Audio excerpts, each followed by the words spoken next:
உனக்கு 42 நாள் டைம், இனியும் வரக்கூடாது.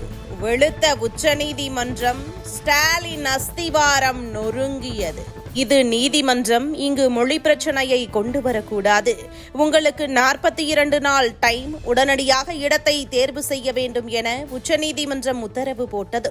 வாதாடிய திமுக எம்பி வில்சனின் முகம் வாடிப்போன சம்பவம் தான் தற்போது தமிழக அரசியலில் அடுத்தடுத்த அதிர்வலைகளை உண்டாக்கியிருக்கிறது. தமிழகத்தின் ஒவ்வொரு மாவட்டத்திலும் நவோதயா வித்யாலயா பள்ளியை நிறுவ தமிழக அரசுக்கு உத்தரவிடக் கோரி குமாரி மகாசபா என்ற அமைப்பு சென்னை உயர்நீதிமன்றத்தில் மனு தாக்கல் செய்தது. மனுவை விசாரித்த உயர்நீதிமன்றம் இந்த பள்ளிகளை தமிழகத்தில் திறக்க மாநில அரசுக்கு அனுமதி வழங்கி 2017 உத்தரவிட்டது. இந்த உத்தரவுக்கு எதிராக தமிழக அரசு உச்சநீதிமன்றத்தில் மேல்முறையீடு செய்தது. அந்த வழக்கு 2017 டிசம்பர் 11 விசாரணைக்கு வந்தபோது சென்னை உயர்நீதிமன்ற உத்தரவுக்கு இடைக்கால தடை விதித்த உச்சநீதிமன்றம் வழக்கை ஒத்திவைத்தது. பின்னர் பல ஆண்டுகள் இந்த வழக்கு விசாரிக்கப்படாமலேயே இருந்த நிலையில் உச்சநீதிமன்ற நீதிபதிகள் PV நாகரத்னா, R மகாதேவன் அமர்வில் கடந்த 1ஆம் தேதி முதல் மீண்டும் விசாரணை நடக்கிறது. நேற்றைய விசாரணையின் போது தமிழக அரசு சார்பில் ஆஜரான மூத்த வழக்கறிஞரும் திமுக எம்பியுமான வில்சன் வாதிடும் போது மத்திய அரசின் அனைத்து திட்டங்களையும் ஏற்றுக்கொள்ள வேண்டும் என்ற அவசியம் மாநில அரசுகளுக்கு கிடையாது. இத்தகைய திட்டங்கள் மூலம் தமிழகத்தில் ஹிந்தியை திணிக்க மத்திய அரசு முயல்கிறது.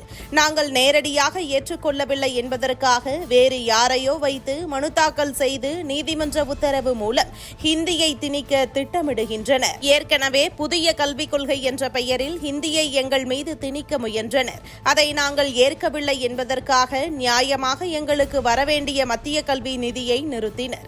முதலில் இதையெல்லாம் விசாரிக்க வேண்டும், இவ்வாறு அவர் வாதிட்டார். இதை கேட்ட நீதிபதிகள் பிறப்பித்த உத்தரவு திமுகவை ஆட்டம் காணச் செய்திருக்கிறது. தயவு செய்து மொழி சார்ந்த பிரச்சனைகளை நீதிமன்றத்திற்கு கொண்டு வராதீர்கள். தமிழக மாணவர்களை அழுத்தத்திற்கு உள்ளாக்காதீர்கள். தமிழகம் நம் குடியரசின் அங்கம் இல்லையா? நம் நாடு கூட்டாட்சி தத்துவத்தின் அடிப்படையில் இயங்கக்கூடியது. எனவே இந்த விவகாரத்தில் மத்திய அரசுடன் தமிழக அரசு அமர்ந்து பேசி நிலைமையை சரி செய்ய வேண்டும்.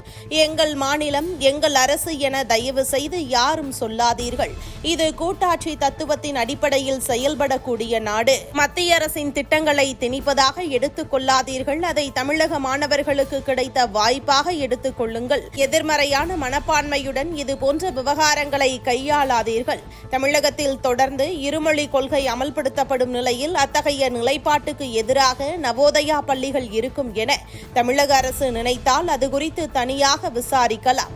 அடுத்த 6 வார காலத்திற்குள் தமிழகத்தில் ஒவ்வொரு மாவட்டத்திலும் நவோதயா பள்ளிகள் அமைப்பதற்கான இடங்களை கண்டறிய வேண்டும். இப்போதே பள்ளிகளை கட்ட வேண்டும் என உத்தரவிடவில்லை. மாறாக பள்ளிகளை அமைப்பதற்கான இடங்களை மட்டும்தான் கண்டறிய உத்தரவிடுகிறோம். இவ்வாறாக உத்தரவிட்ட நீதிபதிகள் இவ்வழக்கில் 2017 விதிக்கப்பட்ட தடை உத்தரவை நீக்கி விசாரணையை 6 வாரத்திற்கு ஒத்திவைத்தனர். மொழியை அடிப்படையாக கொண்டுதான் இதுவரை திமுக ஆட்சியில் இருந்து வருகிறது. ஆனால் இப்போது மொழி பிரச்சனையை இங்கு கொண்டு வராதீர்கள். தமிழ்நாடு இந்தியாவின் அங்கம் இல்லையா என உச்சநீதிமன்றம் திமுக அரசை நோக்கி கேட்ட கேள்வி தமிழக அரசின் நடவடிக்கைகளுக்கு தலையில் ஓங்கி வைத்த கொட்டாக பார்க்கப்படுகிறது.